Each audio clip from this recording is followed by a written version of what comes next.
This forum is sponsored by the League of Women Voters of Richardson for candidates running for Richardson Independent School District Board of Trustees, Single Member District 2. This forum was recorded via Zoom on April the 6th without an audience. 3 candidates are running for Richardson ISD Board of Trustees District 2. All 3 candidates are participating in this forum. Only registered voters living in Richardson ISD's District 2 are eligible to vote in the District 2 election. District 2 covers most of the Berkner High School attendance area and some of the Pierce High School attendance area. The League of Women Voters is a nonpartisan organization that never supports or opposes any candidate or political party. If you are interested in joining or donating to the League of Women Voters of Richardson, visit our website at lwvrichardson.org. Membership is open to everyone of all ages. Membership is not just for women. More voter information may be found online at vote411.org and our website, lwvrichardson.org. Printed voters guides should be available in Richardson public buildings and Dallas County libraries the week of April 11th. See our website for locations. I am Ellen Steger, President of the League of Women Voters of Richardson. Before we begin, I need to review the format for this forum. All candidates have agreed to abide by some basic ground rules. The candidates will show respect to the other candidates, refrain from personal attacks or charges, and respect the time limits. The candidates will have 1.5 minutes to introduce themselves, 1.5 minutes to answer each question, and 2 minutes for a closing statement.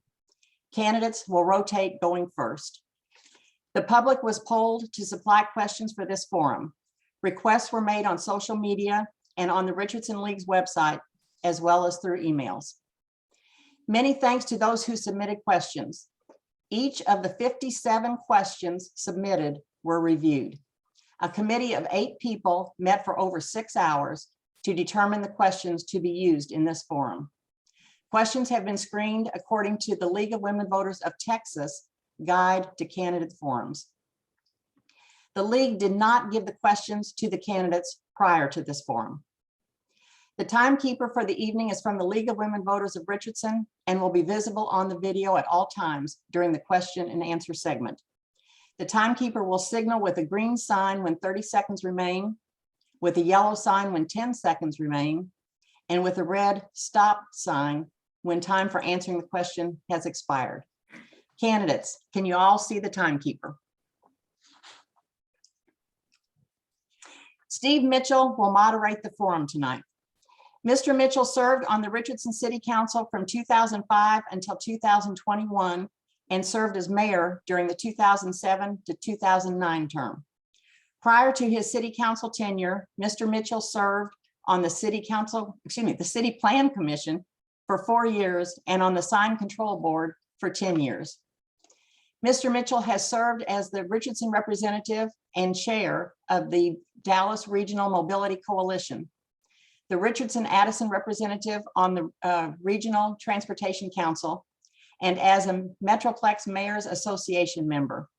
He was a gubernatorial appointee to the University of North Texas System Board of Regents and the Commission on State Emergency Communications. Mr. Mitchell is a graduate of Leadership North Texas, Inside Richardson, Leadership Richardson, Citizen Police Academy, and Citizen Fire Academy. He has been a member of the Richardson Rotary Club, where he served in a number of leadership roles. Mr. Mitchell is a director of tax compliance for a multinational mass media and information company. His wife, Karen, is a nurse at a major medical center in Dallas. They are the parents of 2 boys and 3 girls. Mr. Mitchell. Thank you. The candidates have 1.5 minutes to introduce themselves. Introductions will be in ballot order. Sherry Clemens, as you're in ballot position 1, you go first. You have 1.5 minutes to introduce yourself. You may begin. Hi, thank you for having me. My name is Sherry Clemens. I've got 4 kids enrolled in Richardson ISD schools, and my husband and I moved to Richardson because we knew it to be one of the most excellent school districts in Texas. I'm a former teacher. I got my master's in education. My family's diverse through adoption. One of my daughters has special needs. 2 of my kids have been identified as GT learners. I got my master's in education, and then now I'm a small business owner in Richardson. I have an account, not accounting, definitely not a marketing firm. My husband's an accountant. And so as a former teacher and now as a parent and a taxpayer, I want Richardson ISD to provide an outstanding, excellent, and diverse education for all students, where all really does mean all. Over the past decade, I've seen a downward trend in the quality of education that I feel like our students are receiving at Richardson ISD schools. Teachers are tired and undervalued, parents are frustrated and exhausted, and the students are the ones bearing the brunt of these downward trends. If we don't change direction, I feel we will have growing issues on all levels. We have the same ultimate goal. We all want every Richardson ISD child to have a great education that sets them up for their best potential. And so I am running for Richardson ISD School Board to get us back in the right direction, where RISD provides an outstanding, excellent, and diverse education to every student. Thank you.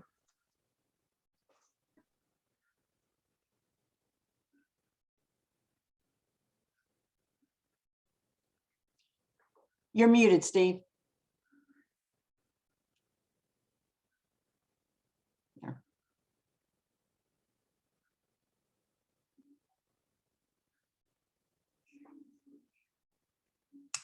Are you there, Steve? Yes. Hear me? Can you hear me now? Yes. Good. Alrighty, here we go. Alrighty.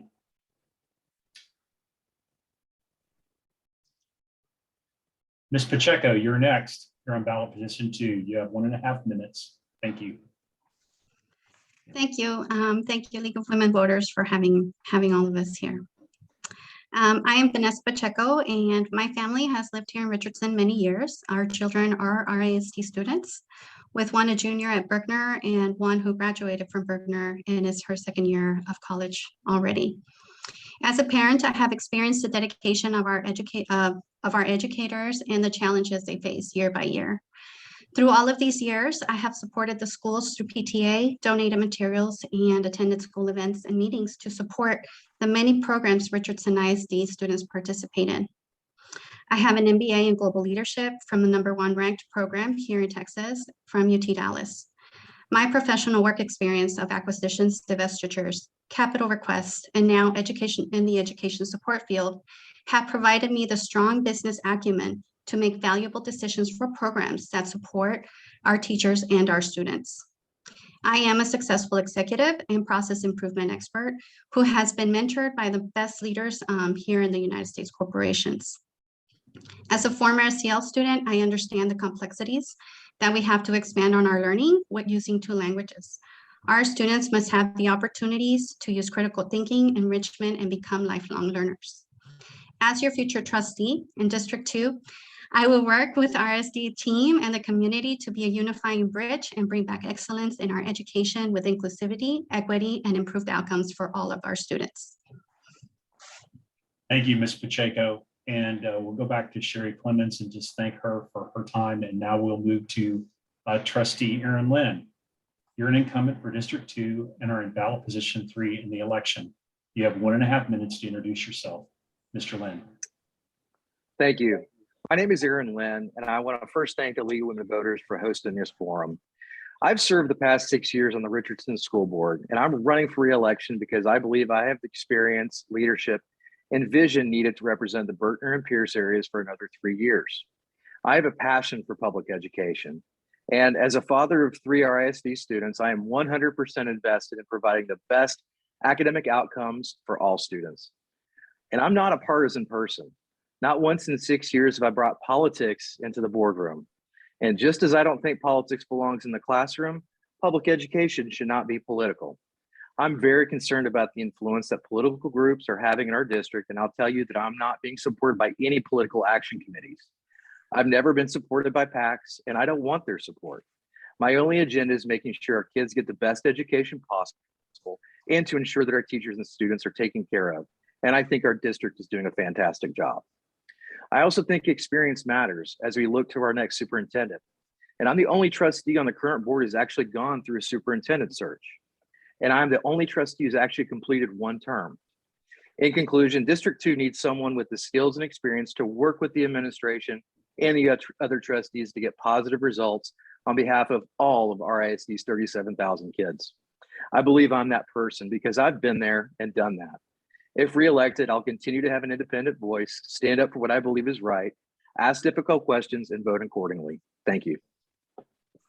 Thank you, Mr. Lynn. Now we'll start with the questions. Each of you has 1.5 minutes to answer each question. Question 1, Ms. Pacheco, we'll start with you. Richardson ISD is one of many school districts in North Texas currently searching for a superintendent. How will you work with the entire board to convince a stellar candidate that Richardson ISD is their best choice? Ms. Pacheco.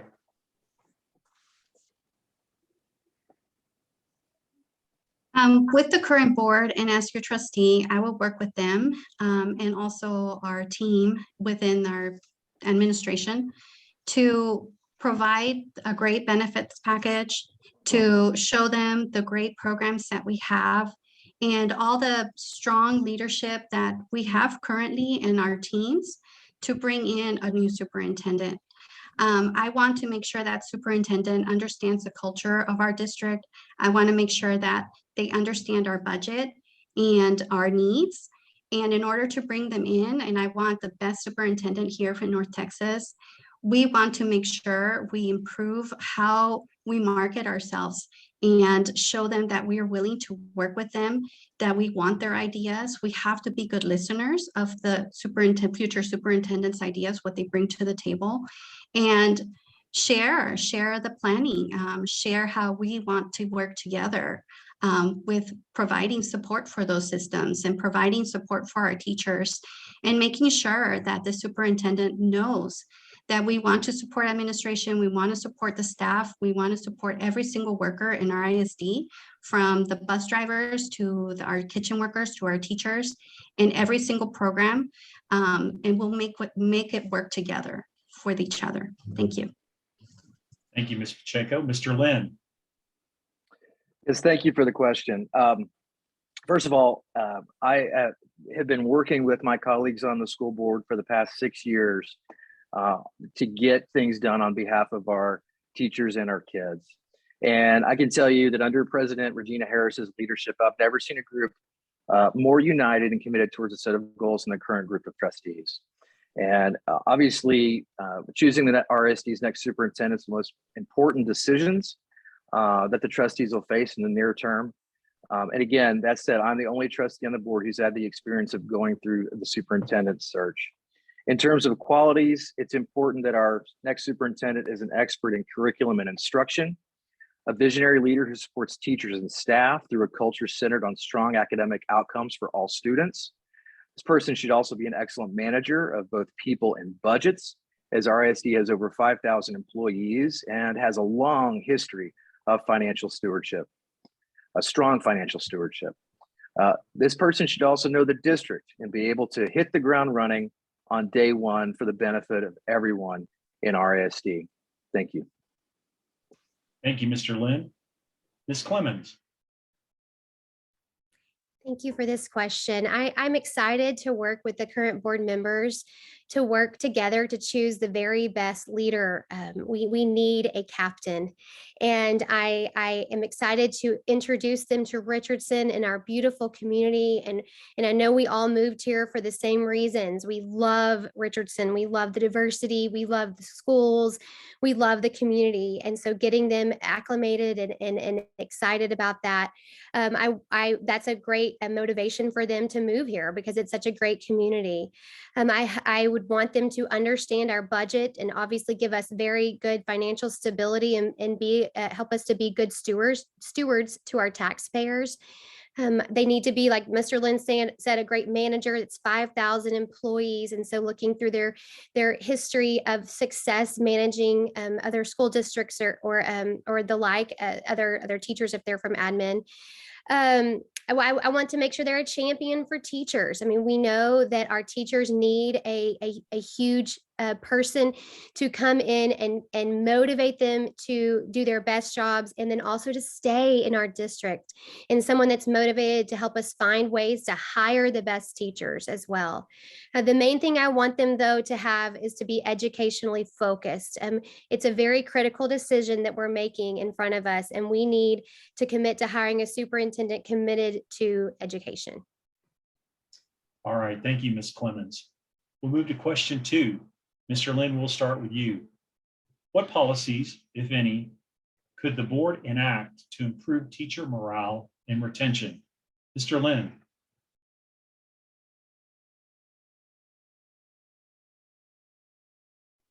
That's an excellent question, and it falls right into something that I have been a big fan of for quite some time, and that is compensation. Compensation is obviously a great motivator for keeping our teachers, but in terms of policy, my preference is that we enact a policy that deals with salary compression. And what salary compression is, at least what's happening in RISD, is we had a salary study commission a couple of years back that showed that the first year teacher salary as on an annual basis was being raised higher than the percentage of the annual raise for our teachers. Really what happens is that hurts our veteran teachers the most, because they'll never be able to catch up with that salary increase. So one thing that I would do automatically from day one is try to implement a policy that couples the first year salary increase with the annual teacher increase, no more than that.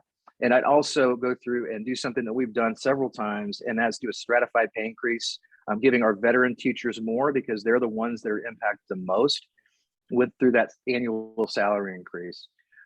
That's something that we could do that's very real, very tangible, and will help our teachers from day one. Thank you. Thank you, Mr. Lynn. Ms. Clemens. Thank you for this question. I agree with Mr. Lynn in so many of these areas. I think we definitely have to work toward increasing our teacher pay, becoming very competitive. I know that some surrounding school districts were losing our great teachers to other districts that have better pay. As far as policy, though, I can't think right this off the top of my head of a policy that I would want to put in place as a board member. But what I would want to make sure we're doing, whether that's through policy or just asking good questions to the people that are in charge of things like this, is making sure that our administrators are in the classrooms. I think there's a lot going on right now in our classrooms, and our teachers are exhausted, and they're having a lot of them are having a hard time. I've talked to many of them, and they're struggling with things like classroom management, and they're feeling very overwhelmed by administrative burdens. And so I think to retain teachers, one of the biggest things we do is we have to make sure we're getting those administrative burdens taking off of their shoulders. And then we need to make sure we're keeping the administrators and those instructional coaches in the classroom, giving those teachers the tools they actually need to make it a positive learning environment for all students. And so those are a couple of ways that I think that we can really impact the culture of Richardson ISD and make sure that we're a champion for our teachers. Thank you, Ms. Clemens. And Ms. Pacheco. Thank you for the question. I know currently Richardson ISD promotes and has many monthly type of teacher celebration programs in every school. And I find those to be very nice and encouraging for all of our teachers, because they need to be recognized every single day. I would support policies such as improving our teacher pipeline and how we recruit them so we have more teachers. I would also, and I have talked to many teachers about this, and I would work in a way to find administrative support, so those tasks are removed from their desk and someone else can do that for them. I've also thought about maybe, and some teachers agree, to create some sort of team and have these teacher teams work within the same classroom to educate our students. And that would, give them a better time to focus on these kids and also work as team leaders within their grade groups. And finally, I think we need, as a district, to advocate with the state and find different ways to formulate, find money. I know we have the money here in our district to pay our teachers more, to give them bonuses, and also advocate with the state to step up and to give us more money so we can pay our teachers, because they are also professionals and they're dedicated. And without them, none of us would be here. Thank you. Thank you, Ms. Pacheco. We'll move to question 3. Ms. Clemens, we'll start with you. What are your thoughts about the current EDI, equity, diversity, and inclusion policy and its implementation? Ms. Clemens.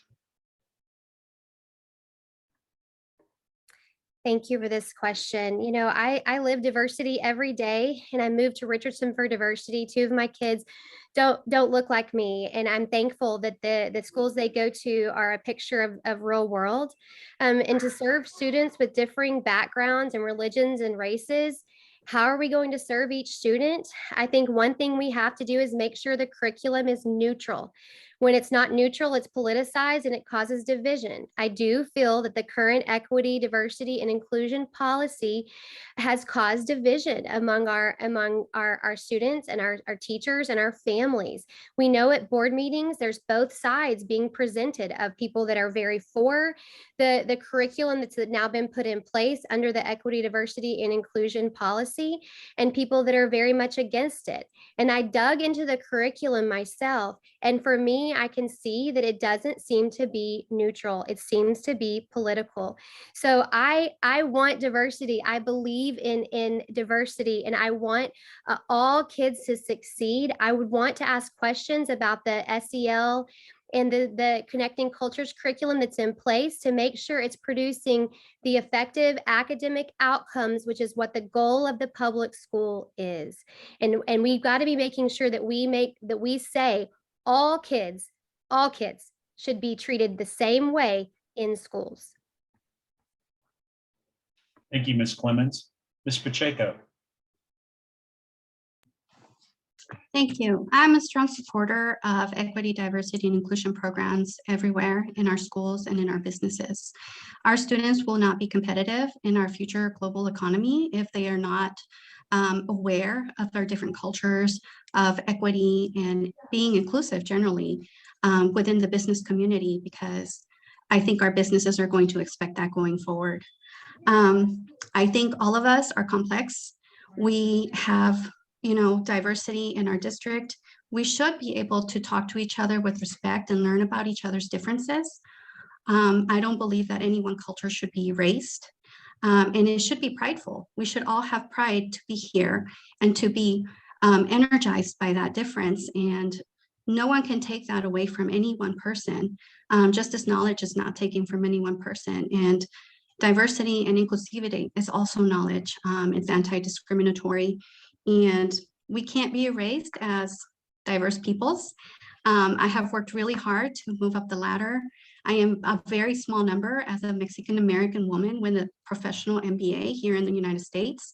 And without these programs, we don't have the dream come up. We don't dream bigger. We don't enrich everybody and make sure that all of our students improve and become the professionals they want to be. Thank you. Thank you, Ms. Pacheco. Mr. Lynn. Yes, sir. Thanks for the question. First of all, I'm a strong supporter of our EDI policy. And RISD all means all, not some. And there is nothing more important to me than providing students with a safe, secure, and judgmental-free environment in which they can learn daily. I think we need to let our kids be kids and be students, and create an atmosphere where every student is respected and valued. The EDI policy that we have today, we use as a lens for making decisions, which the EDI policy actually came from the 2017 strategic plan, which was a community-led engagement process that came up with a set of recommendations that the board put forward. The EDI policy that we have today is based on those recommendations. Again, I'm a strong supporter of the EDI policy. Thank you. Thank you, Mr. Lynn. We'll move to question 4. Ms. Pacheco, we'll start with you. The RISD has instructional materials review process, which includes electronic resources, curriculum guides and materials, library books, outside programs, speakers, media AV textbooks, ancillary supplementary materials, a list of sensitive materials, and drama productions. Do you support the current materials review process? And what, if anything, would you change? Ms. Pacheco. I support the review process. I'm always, like I say, a change maker and a process improvement. There's always room for growth in everything. Even if something that's working, there's always room to make it better. I am going to be part of the review committee going forward for this next term. And I think we all need to be engaged in these reviews and procedures. We need to make sure that the right books and elements are appropriate for every grade, but we don't need to limit them or be exclusive of different ideas or different experiences, because that's what brings us together. We are all different, and we should improve on that in our curriculums and library books and plays and everything else that happens, because that's who we are. We're a society and we're educating society's children. So I find the process to be good.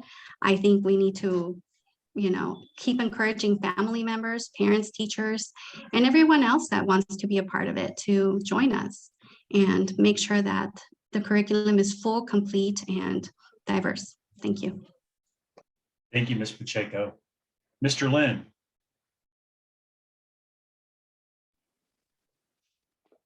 Well, as Ms. Pacheco said, I think that with all processes, there's always room for improvement.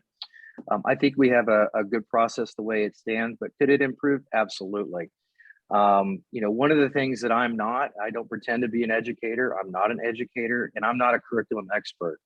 And most of the books that are currently in our libraries, in our school libraries anyway, have been placed there for academic reasons. Including books that focus on a student's emotional and social well-being. And I feel that students could benefit more about subjects by educating themselves using different points of view.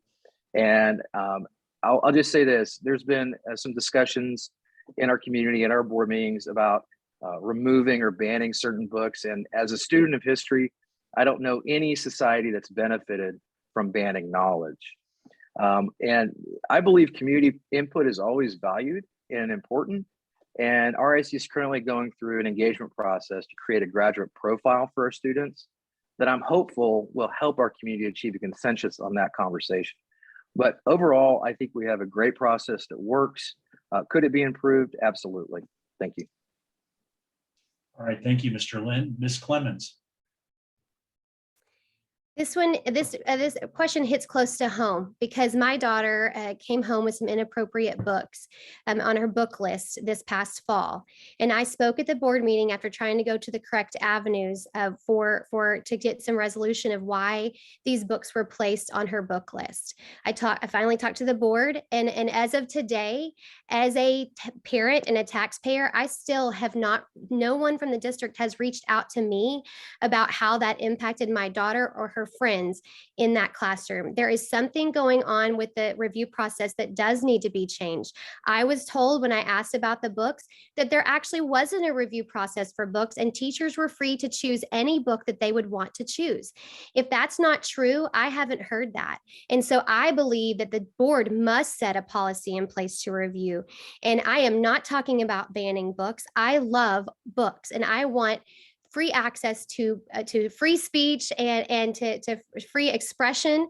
That is something that is in the Constitution, and I'm very much a part of. So I would never want to ban a book, but we do have to have a line of any inappropriateness. The books that are in the libraries, they are very pornographic.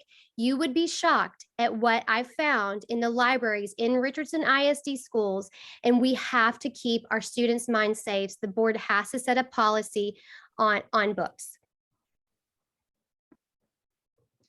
Okay. Thank you, Ms. Clemens. We'll move to question 5. Mr. Lynn, we'll start with you.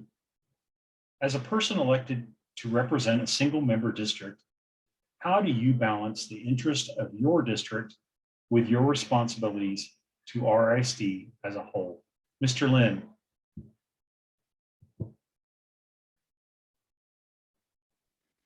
That's a great question. And as most everybody knows, single member districts are relatively new in RISD. The people of District 2 elect you to represent their interests, but the decisions that you make at the board level impact all of 37,000 students. Also, all of our teachers and staff. So you can't look at these decisions in a vacuum. It has to be that you are representing District 2, but in this case, you're making decisions that impact teachers, students, staff, parents in some cases, in terms of getting them, making sure they're educated about particular subjects, and the district is making sure that they have all the information they need to make good decisions for their students. It's really about looking at it from a global perspective, even though you only represent a single member district. Thanks for the question. All right, thank you, Mr. Lynn. Ms. Clemens. Would you mind repeating the full question just so I make sure that I address it? Sure. As a person elected to represent a single member district, how do you balance the interests of your district with your responsibility to RISD as a whole? Ms. Clemens. Thank you. Yes, I know, just campaigning. I've been focusing on District 2 and getting to know the constituents in my district because they're the ones voting for me. But once I'm on that board, I am not only a voice for my district, but I'm also a voice for all of RISD because my vote is one of the 7 votes that will be in that circle, in that horseshoe.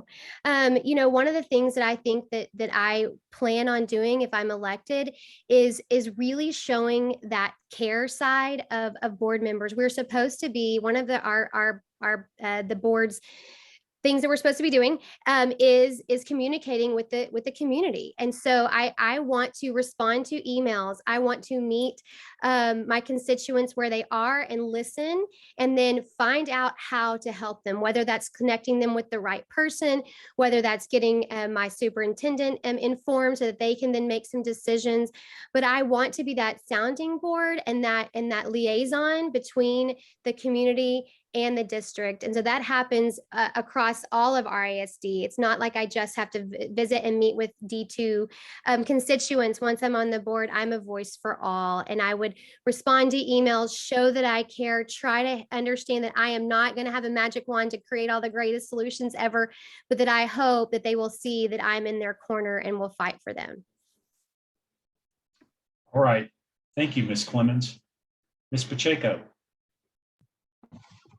Thank you. As part of representing District 2, I know our focus is our constituents here to a certain point. I would want to make sure and engage that funding is adequately represented within District 2. But of course, as leaders, we empower other leaders and we work with each other to make sure that decisions made with the board and representing other districts together, we ensure everything and all decisions made impact the students appropriately in a positive manner and our teachers adequately. We are a team, and I am a great team player. I love doing that. I love working with people, and I like responding to everybody. So basically, I would be open to talking to everybody in district and within the entire district. Of course, I'm expecting, and I hope that our District 2 families and stakeholders really look to me to be the bridge to work with our other trustees to make sure we have timely decisions made for our schools within District 2, as well as the other districts, to make sure they're all maintained adequately. Thank you. All right, thank you, Ms. Pacheco. We'll move to question 6. Ms. Clemens, we'll start with you. What is the role of a school board member in advocating for public education? Ms. Clemens.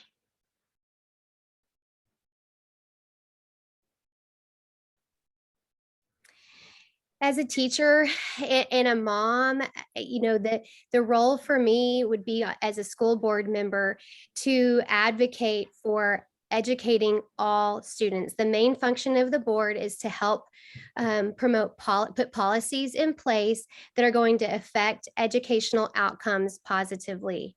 And then the administration goes and carries out those policies and makes those day-to-day decisions. But as a board member, I would make sure that we adopt policies that will best serve our students with setting up every student with the best educational outcomes. I want to be a champion for our teachers and our students. I want to instill in them high expectations and the belief that every kid can succeed in Richardson ISD. Right now, only 47% of our third graders are reading on grade level. Something has to change. We have got to reach that other 53%. And I feel that one of the best ways I can do that is by setting policies that then affect the curriculum and affect the day-to-day operations of the district. So I will be asking questions, probing questions on, are these things that we're doing, why are we still producing not adequate outcomes for education? We've got to change what we're doing to get better results. Thank you, Ms. Clemens. Ms. Pacheco. I'm a product of Texas public schools and teachers that encouraged my strengths, great teachers. And I believe in our district, and I believe in making this district competitive. I will advocate for public schools all the time as a trustee and as a private citizen. How would I do that? I just, by an example, right? Making sure our district is great, supporting our great teachers, making sure we fund the plans that work and the programs that work, ensuring that our students are motivated and become critical learners, and to prove that public education works. It works for all of us. It works for all our children. It works for any child with any learning need, because every single child can learn. And public education has the resources, the professionals, the programs, and the plans to ensure that every single child is able to learn and be productive and grow and process themselves through the entire system. Thank you. Thank you, Ms. Pacheco. And Mr. Lynn. This is a great question. So my role for the past 6 years as a trustee on the school board has been to listen to parents, teachers, and students, and take what I hear and take it to the boardroom to help make decisions on behalf of all of 37,000 kids and 5,000 staff.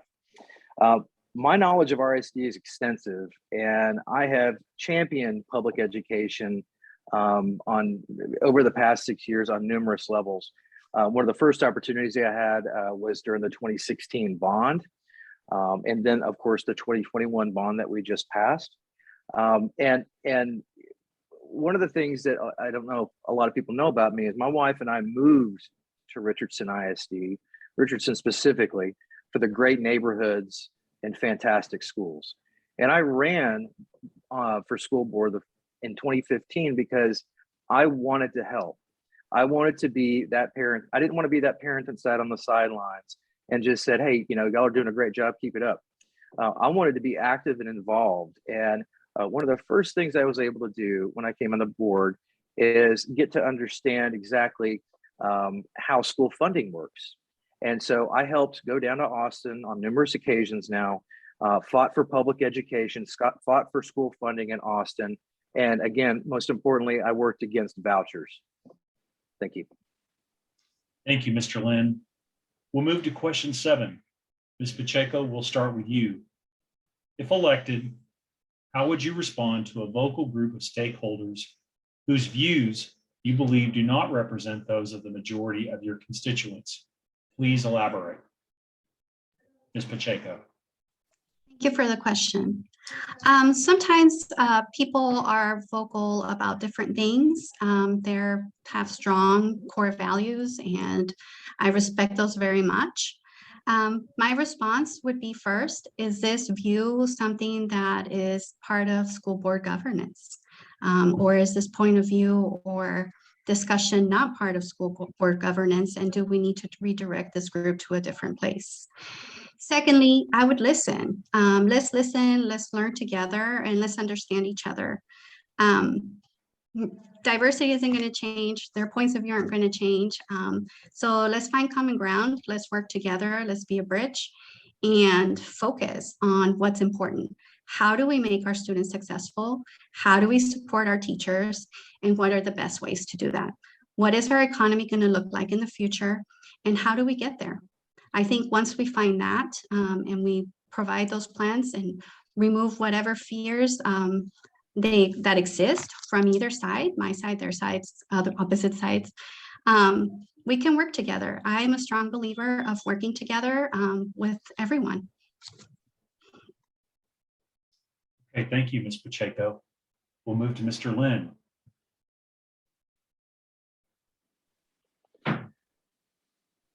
So one of the things that I've done the last 6 years is really listen.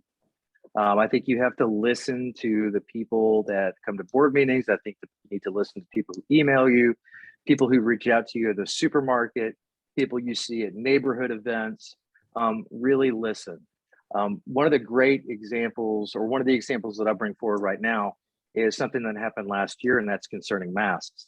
We had very passionate people on both sides of the argument, whether to wear them or not to wear them, and it was really a no-win situation because when we're talking about something that is as divisive as masks, you have to try to see through all of that, which is why we focused on data. What does the data say? What do the data points say to help make us or give us the opportunity to make decisions that are best for our community?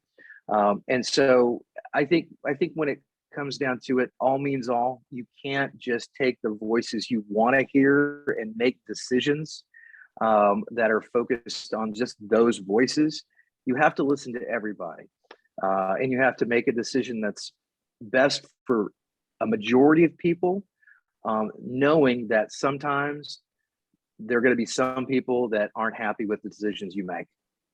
Thank you. Right. Thank you, Mr. Lin. Ms. Clemens. You know, as a business owner, I feel like I do this a lot. We have a diverse group of people that I work with. And so just making sure that I'm listening to all sides and being very understanding. So as a board member, I would take that over into the board. And actually the way I was as a teacher and as a teacher in a diverse school that had a lot of different teachers that viewed things differently and students that had families that viewed things differently. I think the beauty of public school is it's nonpartisan. And so we can all agree to disagree and still love and accept each other and celebrate each other. And so as your new board member, I would listen to all constituents, whether I agree with you or not. That's not my role isn't to say, oh, okay, I agree with you and I don't with you. It really is to be a voice for every single person in Richardson ISD. And so after listening, I would go and I would ask great questions to the person that I would need to ask great questions to. I asked our board this fall to look through some curriculum that I felt like wasn't producing the best outcomes for our students, and that maybe it was a divisive curriculum. And if we're spending 25 minutes a day, should it be in place, or is there a better curriculum? Just really seeking more information, not that I had one way or the other. And I didn't get an answer. And that was frustrating to me. I want to be somebody that will follow through and look at something that I've been asked to look at. Thank you, Ms. Clemens. We'll move to question number 8. Mr. Lin, we'll start with you. One of the primary responsibilities of the Board of Trustees is managing the district finances. What financial skills and experience do you have that will enable you to manage a public education budget of $500 million? Mr. Lynn.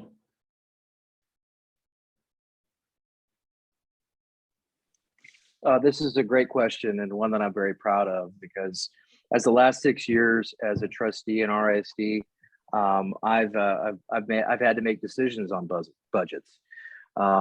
These are not easy decisions, and sometimes you have to make hard decisions for the better of the entire district. It is a daunting task, and I'll tell you that we start in terms of budget review. We started earlier this year, actually, in January, December timeframe.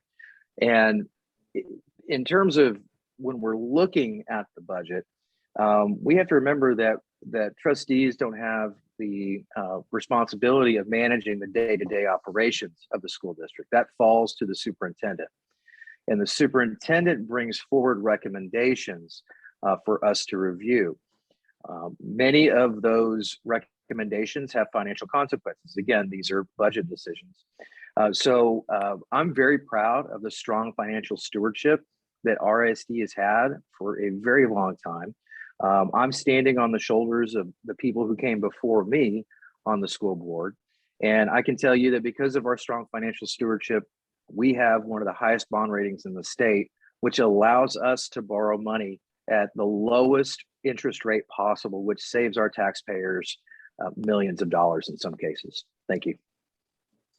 Thank you, Mr. Lynn. Ms. Clemens. I know that the budget is going to be a very big task for me as a new board member. I know the board approves the budget, and I know this year we're over budget. And I know next year our enrollment's going to be down based on the demographer's report. So we might have to be cutting some budgets, and that's a very tough situation. But a school district is not immune from going through the same tough decision-making processes that businesses like mine and families like mine have to go through every day, every month, and every year. So I would want to make sure our programs and our staff are evaluated with the express purpose of making sure every dollar is having the maximum impact on the academic excellence of each child in our district.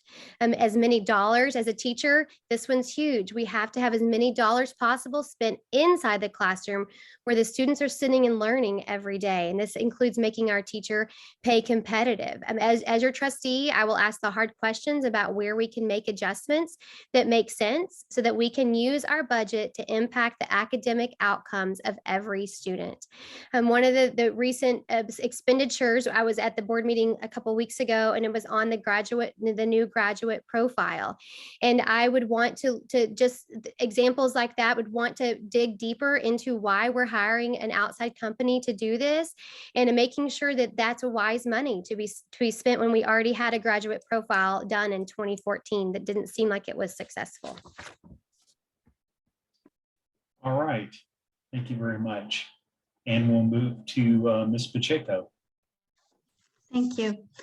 As a professional who's worked with million-dollar budgets with construction here in North Texas and nationally, and I consulted also on a multinational project for Amman, I understand budgets, and it's difficult to make a business plan and decide what goes, what happens, who gets paid, what plans, do we take. Same thing with our district. What's our return on investment, our students, and how do we get there? By making sure we provide them, we fund the plans that work, we provide adequate pay for our teachers. And, we have to work hard. We have to make hard decisions. We have to decide. And I want to make sure that every single plan and program that is funded, that is supported by data, and a superintendent asks for it, I want to see proven information that it works before it's funded. We want to make sure we have responsible spending. We have a lot of construction plans going forward, some of them are happening right now. I think, personally, it's time to slow down. It's very expensive right now. If we slow it down, we can save at least $1.2 million, if we wait a year or two before the bottleneck removes, and we can move forward with better pricing. It's just part of my life, and I am more than happy to work on this budget finance and find money in different places and work with our businesses. Maybe they have money they want to donate to programs. Thank you. Thank you, Ms. Pacheco.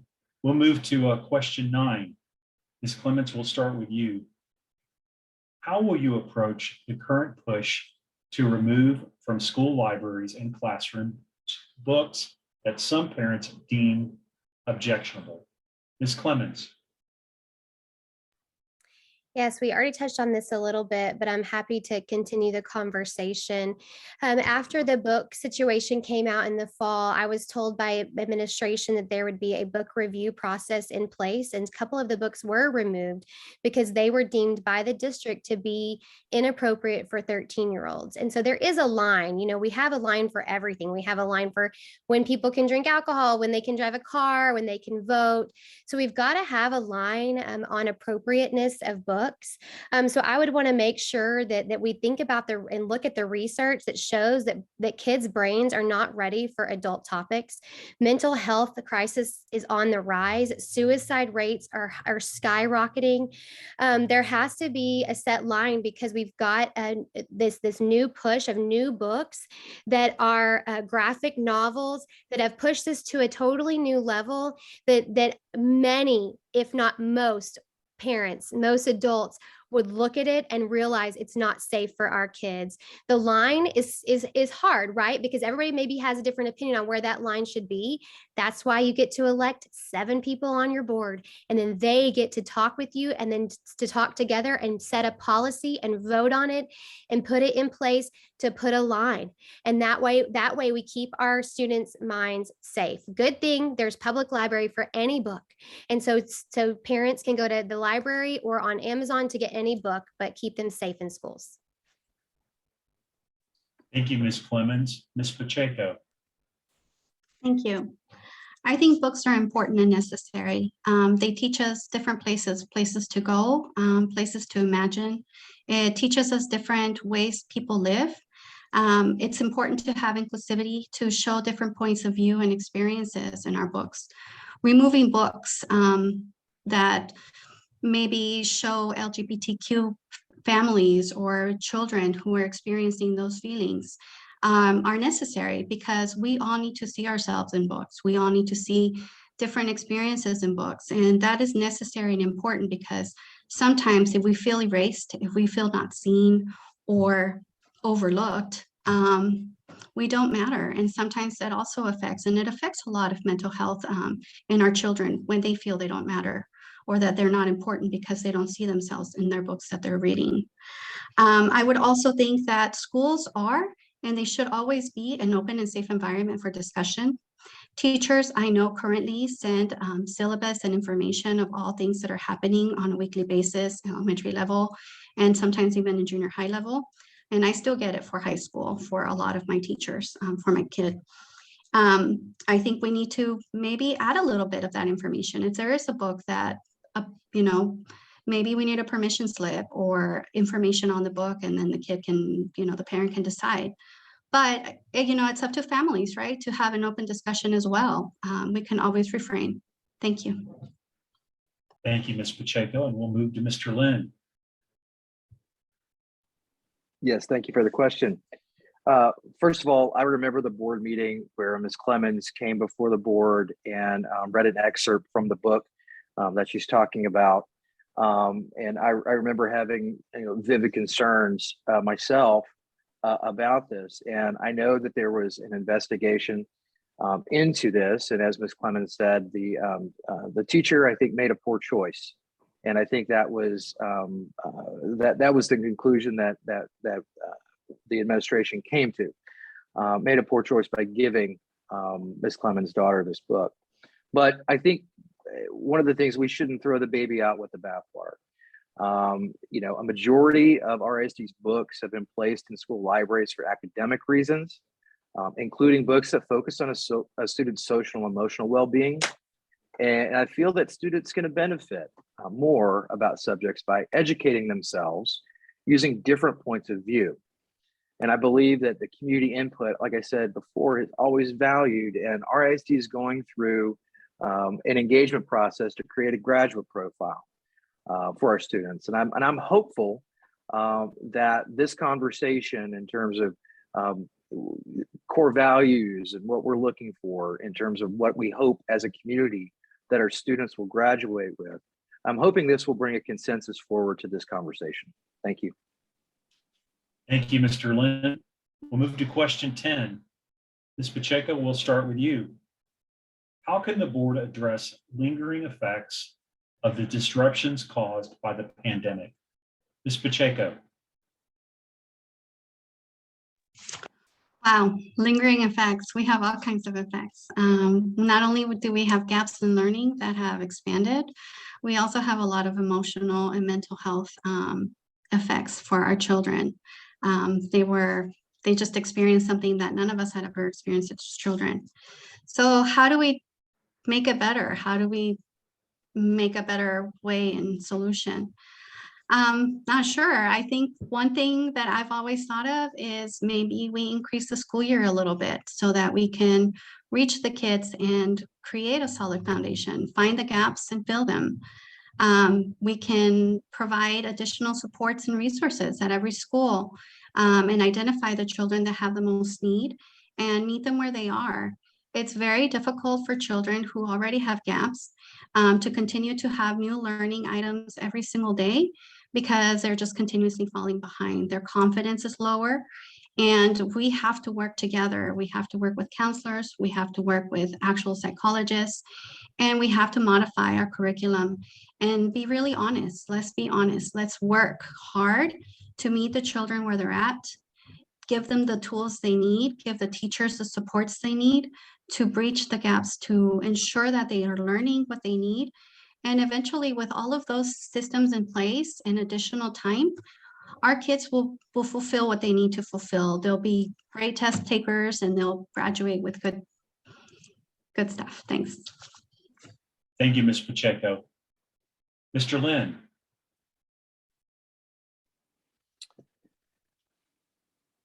Well, given that student learning loss as a result of the pandemic is probably the greatest need that we have right now in RISD, I feel it's important to implement strategies that quickly elevate student outcomes. As a trustee, I remain 100% committed to the goal of all students reading and writing on grade level, for example. But it's important to remember, though, that trustees, while elected and accountable to taxpayers, don't have a role in the day-to-day operations of the district. The Board of Trustees hires the superintendent, who's responsible for managing the day-to-day operations. But I can tell you that one of the lingering effects that I know of as a parent of 3 kids, I saw the effect of distance learning or at-home learning on my children. And once I started seeing that my students, or my kids, were being impacted negatively, I made the decision at myself that as a trustee, I felt that it was important to bring back kids as soon as possible into the classroom, because that's where students learn the best. In the classroom with a teacher, getting the emotional support that some kids need from teachers, that one-on-one aspect that is so important, especially with our younger learners. And so, I felt important that, we stay the course and elevate student outcomes as quickly as possible. Thank you. Thank you, Mr. Lynn. Ms. Clemens. When looking at our test scores and school rankings, it's easy to see we have to make some changes, and these were dropping before COVID. So we've got to look pre-COVID and see what we were doing that wasn't producing the right educational outcomes. Then we had COVID and we had the virtual learning. And I agree with Mr. Lynn, that was to the detriment of all of our students. And I'm thankful that the board did push to put them back in their classrooms. Over the last few months, I've been digging into the data to try to ask hard questions about why our rankings dropped since 2010 and especially since 2016. And in the Berkner area, especially, which is District 2. I think it's a result of at least 2 things I would want to look further into to explore if these are ways we can help all students get back to where they need to be and excel. I'm looking at the curriculum, and I know as a board member, I am not responsible for making every curriculum decision, but I am responsible for asking probing questions about curriculum in place to make sure that we have the tools in place that we need that are going to produce the educational outcomes. We've got to look at the technology use in the classroom. Through COVID, we got to see what it was like for them to be on their screens all day long. Well, at school right now, my 8th grader is on her screen most of the day at school. And so can we all increase technology and their knowledge on technology, but also limit some screen time in the classroom? I think those are two ways to get our scores up and to get all kids learning. Thank you, Ms. Clemens. Ms. Pacheco. Yes, sir.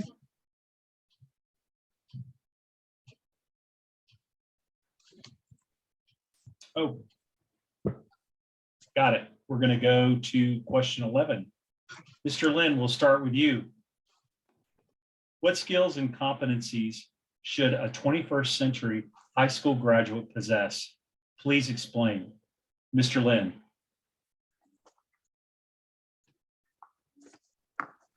That's a great question. I have my oldest is in 7th grade. And, you know, I expect that RISD will prepare my student, my oldest student, and my youngest student, my middle student as well, my daughter, for a global economy.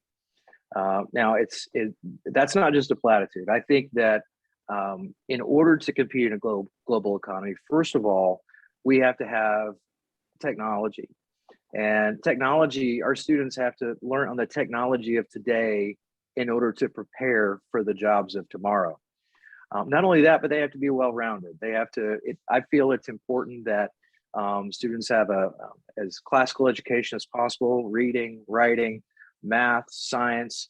STEM is a huge beneficial program that we have, especially here in the Berkner area, science, technology, engineering, and math. Those are important academically, but also we have opportunities for fine arts and athletics programs to help our students stay healthy, stay active. And you know, I was in the band. I played the French horn and the marching band, and it was a great opportunity for me. I was not an athletic person, an athletic kid growing up. I'm still not that athletic, but I loved music, and I loved having the opportunity to participate with my friends in a program like that. It helped make me the person I am today, and I know my mom is very proud. I'll just say that. Ms. Clemens. Thank you, I Mr. love Lynn. that. I love that, Mr. Lynn. Thanks for sharing that about the band. I get that. I wasn't athletic either. As a business owner, I know firsthand what career-ready skills students need to be future employees. I think we've got to find programs that build soft skills, and then that will build self-esteem and self-worth at the same time. Finding classes that hone in on those high leverage skills and build on students' passions, making them believe in themselves, setting high expectations that we want them all to meet. Educators who listen and listen to the hopes and dreams of these students and care about and celebrate their culture. These are all ways that we can positively impact, so that when they do walk across that stage, they are a well-rounded adult going out into the world in the workforce or to college. We must then have curriculum in place that is centered around problem-solving skills, things that are proven to impact student achievement and help critical thinking, communication, creativity, collaboration. These are all things that I talk about with my team at work all the time. Our schools must help our kids flourish into citizens who contribute to the world around them. And we know success breeds success. We've got to set up these successful opportunities for our students through things like band, through art, through core subjects, through STEM, and then give them more success so they can be successful in life. Thank you, Ms. Clemens. And now, Ms. Pacheco. Thank you. Sorry about that. So, okay. Basically, I know that Richardson ISD is focused on making sure we educate the whole child, not just reading and writing, but everything else, arts, languages, sports, anything that is interesting to them. I think that is available and readily, there for them. I expect them to have strong verbal and communication skills. I want our children to be excellent and be, have expectations, high expectations of themselves and of everyone else that they work with in the future. I want them to be well-rounded, EDI and SEL definitely teach soft skills to our students currently in every school at every age group. And finally, we want to make sure that they're in tech, right? They understand how to work a computer, how to use software, how to speak a language, at least in software. That would be really helpful. And finally, I want them to be empowered. I want them to be advocates for themselves. I want them to make sure they know where they're going, find themselves through our school system, through high school with the various programs that we have, so that they make the best choice for their future lives, whether it's military, trade, or college. And I want them ready. I want them to be fulfilled and complete whatever goals they make, and be excellent contributors here in our society. Thank you. Thank you, Ms. Pacheco. We'll move to question number 12. For the last question, Ms. Clements, we'll start with you. Do you wish to comment on the board's handling of the recent resignation of the former superintendent? Ms. Clements. I don't know all the details surrounding Dr. Stone's departure. I do know that although any superintendent that signs up for the job knows their job is really hard, she didn't necessarily sign up for COVID hard. And I think that must have taken a toll on her. That's what I have heard, that was very, very hard. Plus the divisiveness going on at the school board meetings. And I think that she was ready for a change. And that's all I can gather from the information that I've read and been given. I do, though, want to pivot and be excited about finding a new leader for Richardson ISD, one that will partner with parents and teachers, that will be a champion for those teachers and really make them want to stay in Richardson ISD, and to be really focused on education. And so it's exciting to me. I know that it's been a really hard year, and a lot of families, and especially the teachers that I've talked to about Dr. Stone's departure, they feel lost. They feel like they don't have their captain. And so to get a new person in place that hopefully will give them new drive and new excitement to push forward and to continue to be the best teachers they can be, and us to be the best board that we can be to set up all students for academic success. Thank you, Ms. Clements. Ms. Pacheco. Sure, thank you. I think her departure was a great loss. I know it was. I felt it, our teachers felt it, our students felt it. And yeah, like I said in our Berkner meeting, we literally left our ship without its captain, as my dad would say, being a Navy veteran. And so it's important, to understand that morale was dropped drastically. It's just a loss, but we have to continue to move forward. We have to acknowledge what she's done and the hard work that she accomplished within our district. And we must move forward with that work and continue to improve and make better plans going forward and make our district stronger. Superintendents have a hard job. They know it's a hard job. They sign up for it. They work hard for it to get to where they're going to be.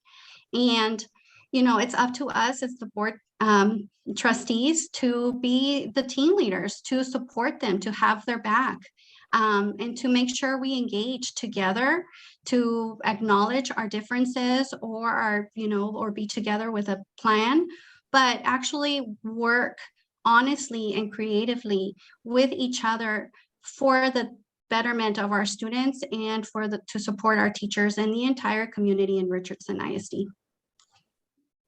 Thank you, Ms. Pacheco. And Mr. Lin.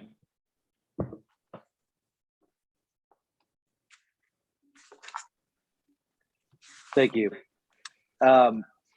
So I will tell you this, that I supported Dr. Stone from the minute that I said yes when I was on the board that hired her, to the moment that I said yes with all of the other trustees on the board when he accepted her resignation unanimously. I could tell you that we are not alone in North Texas alone. There were 10 superintendents who are leaving their post or going to leave their post at some time in the future. That's over 60 in the state of Texas alone. And we're at an inflection point right now in terms of how do we move forward. And I love Ms. Pacheco's captain analogy, but I'll tell you this: we have a fantastic interim superintendent, Tabitha Branham. I've known Tabitha Branham since I came on the board in 2015. I know her to be a very good person, a great leader, who I can tell you we have not missed a beat since Tabitha was named the interim superintendent. And she has been going like she always goes. I don't know where she finds the energy, but she is amazing. She has fantastic relationships in the district with parents, teachers, staff, and we're very lucky to have her. And I think we're in very good hands right now. Thank you, Mr. Lynn. And thank you, candidates. That was the last question. We will move now to closing statements. Closing statements will be given in reverse ballot order. Each candidate will now have 2 minutes for a closing statement. Mr. Lynn.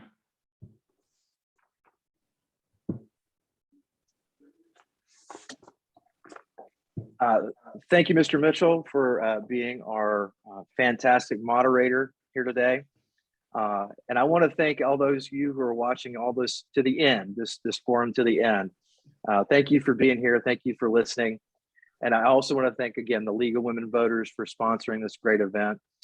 When it comes down to it, I think this election is about experience. Who has the best experience to lead RISD on the Board of Trustees? Like I said before, I think RISD is an inflection point as we look to the next superintendent. And I think experience matters in that process. And I'm the only trustee on the current board who's actually gone through a superintendent search before. And I'm the only trustee on the current board that's actually completed 1 term. District 2 needs someone with the skills and experience to work with the administration and the other trustees to get positive results on behalf of all of RISD's 37,000 students. And I believe I'm that person because I've been there and done that, and I have the record to back it up. If reelected, I'll continue to have an independent voice, standing up for what I believe is right, asking difficult questions like I always do, and vote accordingly. My name is Aaron Lynn, and I'm asking for your vote for District 2 on May 7th. Thank you. Thank you, Mr. Lynn. Ms. Pacheco. Thank you, League of Women Voters, Mr. Mitchell, and everyone listening and watching our recording. Appreciate your time. I am Vanessa Pacheco, and I believe it's time for new leadership. I believe in our community, in transparency, and the use of budgeting and financial analysis to make responsible decisions for our district. I'm prepared to provide an innovative solution to improve our students' experience and outcomes, not just as data points, but as successful individuals with solid educational foundation, critical thinking skills, and to be strong contributors of our society and our world economy. Our demographics are not changing. They already changed. As your trustee, I will be the bridge for our community to help push RISD into the future with success for all stakeholders. We can work together. We are better together. And we are not generic or neutral. This is a complex and rich community with culture and potential. Our diversity is a benefit to all of us. It will enrich all of us and every single student. We cannot wait any longer to adjust the path. We must adjust the path to become a stronger, more enriched and competitive district. As your Richardson ISD trustee for District 2, I will communicate and listen with integrity and respect. I will have strong leadership and accountability. I am Vanessa Pacheco, and I am an experienced leader and the best candidate for Richardson ISD District 2. I would be honored for your vote, May 7. Thank you. Thank you, Ms. Pacheco. And finally, Ms. Clemens. Thank you to the League of Women Voters for hosting this forum. I do appreciate your hard work on this. RISD's academic performance has been on the decline since 2010. As a public school district, outstanding academics should be our primary focus and goal. We must work to close that achievement gap and improve educational outcomes for all student populations. I will work to restore a focus on academics that will grow every student and return Richardson ISD to a district of academic excellence. Although the board members are not responsible for the outcomes of specific schools, the board is responsible for asking probing questions to the people who are responsible for the teaching programs that have produced those outcomes. I don't want to watch RISD to continue to decline, and I believe we need a new direction. Voting for me is voting for a former teacher, hardworking mom of 4, who will commit to making sure your school board listens to its teachers, listens to its parents, and listens to its taxpayers.